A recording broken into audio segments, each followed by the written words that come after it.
Mga kapenyo, tirahin na natin itong may init na issue ngayon. Pasok, intro!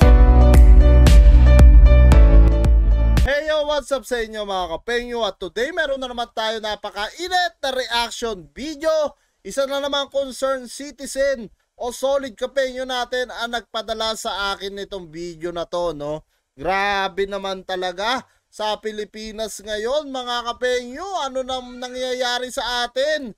Puro di barel, puro away, lagi na lang motorista, kung hindi motorista, siklista, kung hindi siklista, nakasasakyan. At dito mga kapenyo, no, nakuwanan na naman ng isang vlogger or concerned citizen etong nangyari dito sa may kalsada mismo, na kung saan talagang halos tutukan ng baril, no, netong nakaputing lalaki. Kung makikita nyo sa harapan ko mga kapenyo, at ang kalaban na naman niya isang motorista na nakahiga na mga kapenyo, no? Nakahiga na at talagang parang tatakutin pa niya. Buti na lang mga kapenyo, hindi niya pinutukan ito, dahil kung pinutukan niya ito, kawawa naman yung motorista natin. At tara mga kapenyo, panoorin natin tong clip video na to kung paano ba talaga nangyari dito sa awayan nitong dalawa.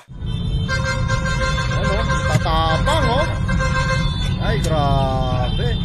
Oh, nakahiga na yung motorista. Hawak-hawak yung baril, oh. Grabe, oh.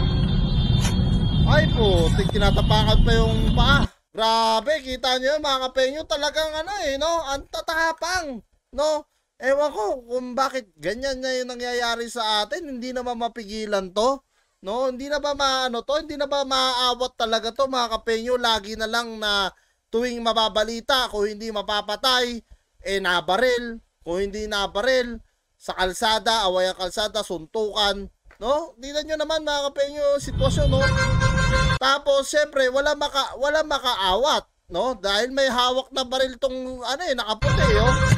Sa ngayon mga kapenyo, itong viral video na to hindi pa natin ma-identify kung sino ba talaga itong nakaputing na to, t-shirt, no? Kung isa ba siyang police din, or normal na tao lang na may lisensya ang baril, o wala lisensya yung baril. Dahil kung wala lisensya ang baril nito, nako Brad, magtago-tago ka na, dahil sigurado mahaba-haba ang bubunuin mo sa kulungan, no? Dahil sa ngayon mga kapenyo, itong viral video na to ngayong araw lang mismo ito nailabas, no? At naisend sa akin ng aking source na solid kapenyo natin. Grabe, oh.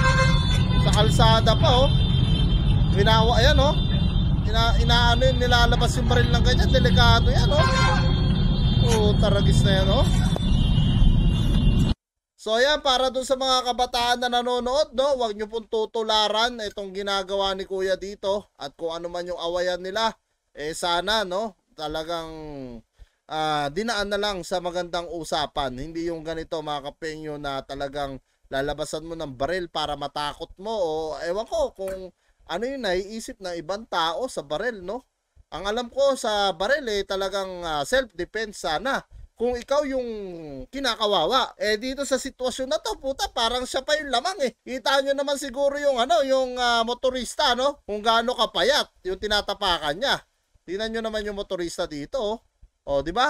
Ang payat lang ng motorista, mga kapenyo. Tingnan mo naman yung katawan ng lalaki na may hawak na baril, di ba? Sobrang delikado talaga. At kung kayo ang tatanungin ko mga kapenyo, ano nga masasabi nyo dito sa mainit na pukpukan itong dalawa, no? At si Kuya naglabas pa ng baril. Comment nyo na lang down below lahat ng mga opinion nyo mga kapenyo, at lahat po yan mababasa ko. Maraming salamat mga kapenyo, at kita sa tayo sa susunod kong reaction videos.